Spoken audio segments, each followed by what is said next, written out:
Welcome back to Bombastic Nation and Ting and Ting and Ting.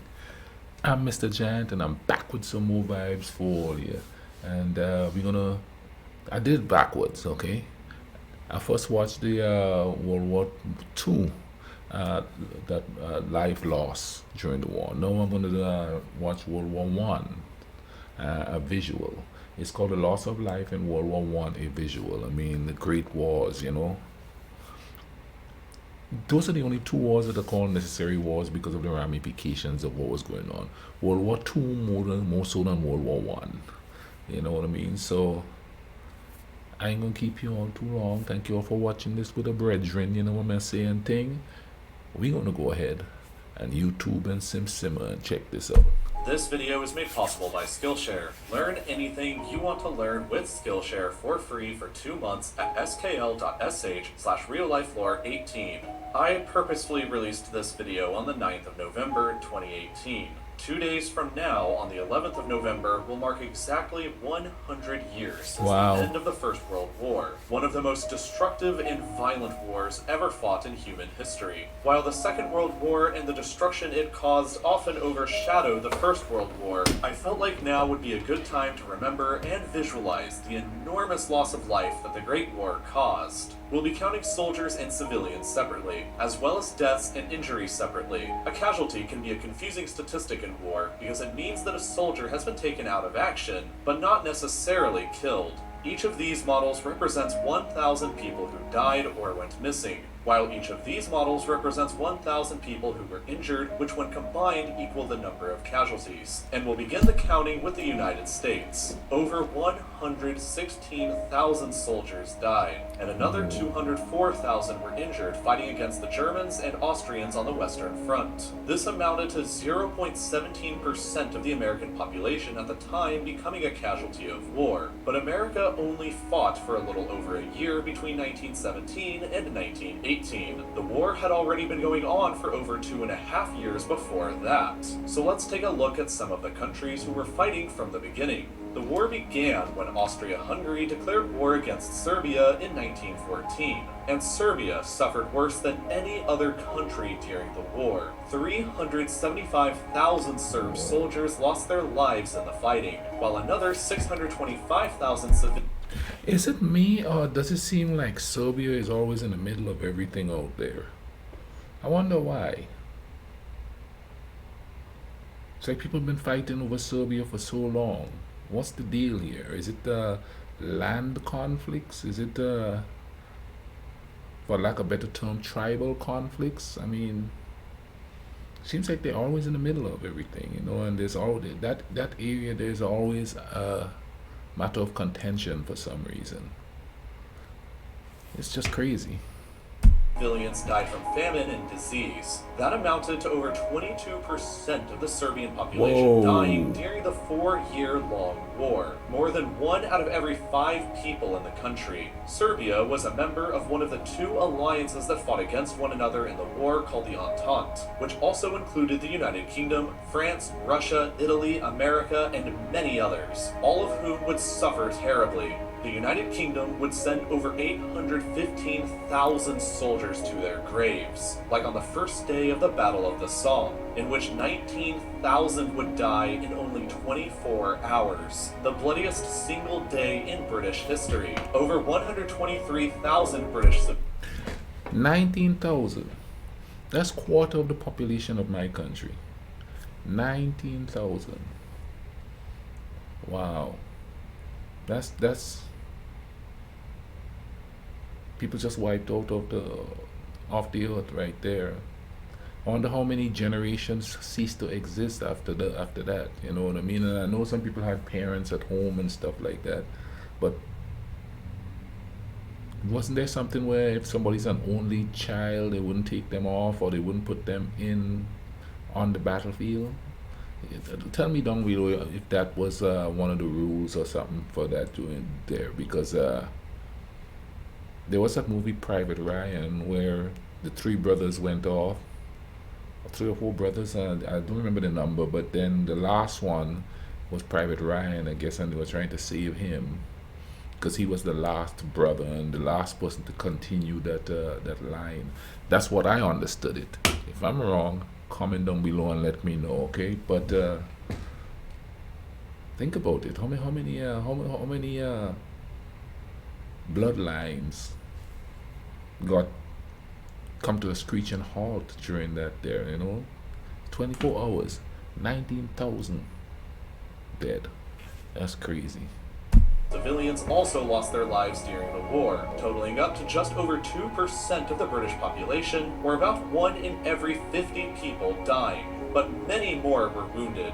1,675,000 more soldiers, which adds together to 5.77% of the UK population then, becoming casualties of the war. Subjects of the British Empire like Australia, Canada, New Zealand, India, and South Africa also fought in the war and took high casualties. Percentage-wise, New Zealand suffered the worst, losing 3.8% of her population as wartime casualties, while numbers-wise, Australia took the hardest hit, losing over 61,000 of her soldiers and suffering another 152,000 wounded, with Canada and India both not too far behind. But the other major Entente powers lost an incredible amount more. The Italians joined the war in 1915, but in 3 years of fighting suffered 555,000 military fatalities, along with 592,000 civilian deaths. Another 947,000 Italian soldiers became wounded, representing 5.8% of the Italian population becoming casualties, a figure roughly comparable to the UK percentage. But then there's Russia and France, both of whom suffered higher casualties than the entire Serbian population combined during the war. Russia was the first country to come to Serbia's defense during the war and suffered catastrophic losses.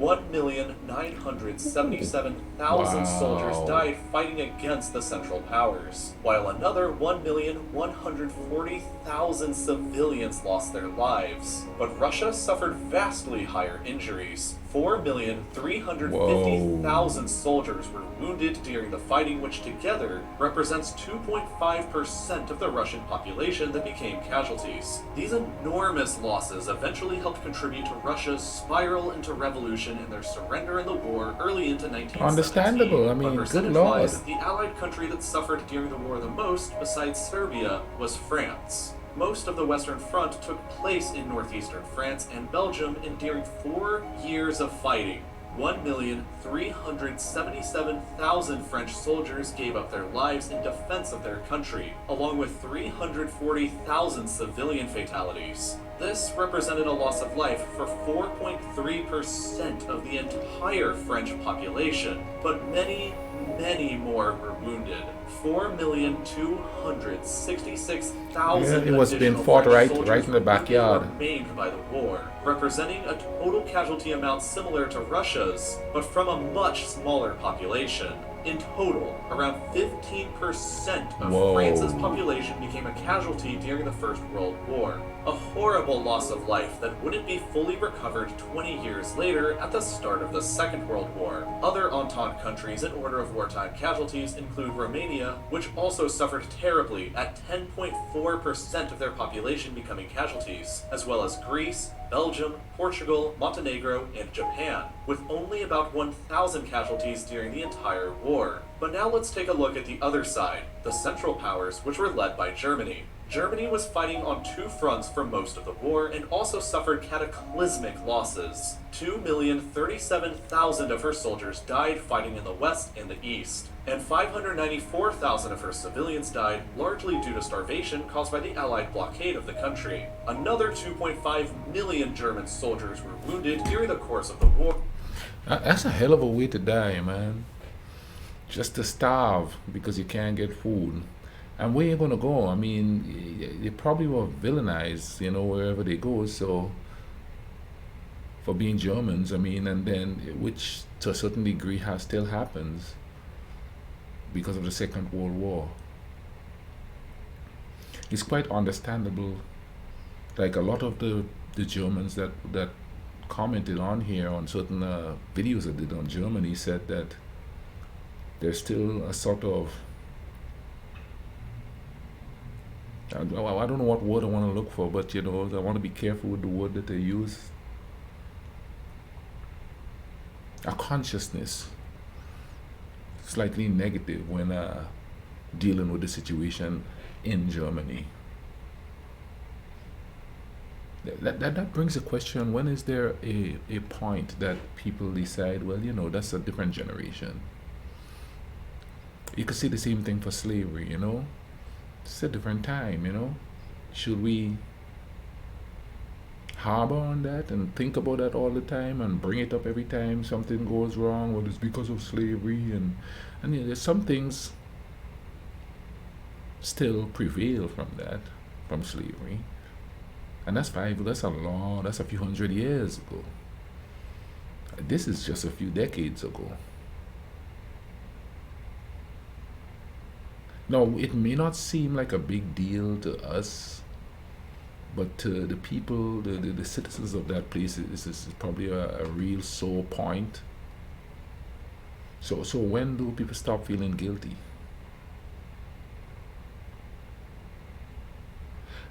I think if somebody is genuinely working to change the mentality that seemed to be prevailing, especially around here. I mean, like just the other day in Orlando, there was a Nazi people at the side of the street punching people in the face and stuff if they say anything. Granted, it's a minority. So then that makes it hard for anybody to forget about this when other people who were born and raised here and really don't understand it and just going by what they read is sort of perpetuating the ideas and the ideology that came from it. And the same thing could be said for the slave trade, or for any kind of war whatsoever, that lingering psychological craziness, I call it, you know what I mean? So maybe we should all stop and ask ourselves, as a new generation, what direction did they go? Did they double down on what created the issue to begin with? Or are they working towards changing it? That's the question. I think we should be more worried about what's happening now. Especially, like I said, especially if people are working towards changing it, If the prevailing mentality is that was bad, we're not going to let it happen again, and we're trying to move on, then let's move on. Because I think it comes back in full circle if you keep talking about it all the time and pushing it into people's faces. Then some people are going to say, well, forget it then, I'll just be like that. That's a minority, of course. But always remember, the minority with the worst ideas scream the loudest and they influence the most, unfortunately. Let's go back to this here. Amounting to 7.8% of Germany's population becoming a casualty. While Germany suffered the highest raw numbers of the Central Powers casualties, she didn't suffer the highest percentage-wise. While Austria-Hungary took less casualties overall, they represented a higher proportion of that empire's population, 10.77%. Over 1.3 million soldiers were killed and another 3.6 million injured, all of which helps to explain why the Austro-Hungarian Empire itself wasn't able to survive the war. But the worst suffering on the Central Powers side occurred inside of the Ottoman Empire, and most of it was self-inflicted. The Ottomans joined the war in 1915 and suffered 548,000 military fatalities and another 582,000 wounded fighting against mostly the British, French, and the Russians. But absurdly high civilian deaths inside of the Ottoman Empire were largely due to the Ottoman government's policy of ethnic cleansing against her Armenian, Greek, and Assyrian ethnic minorities. Collectively known as the Armenian Genocide,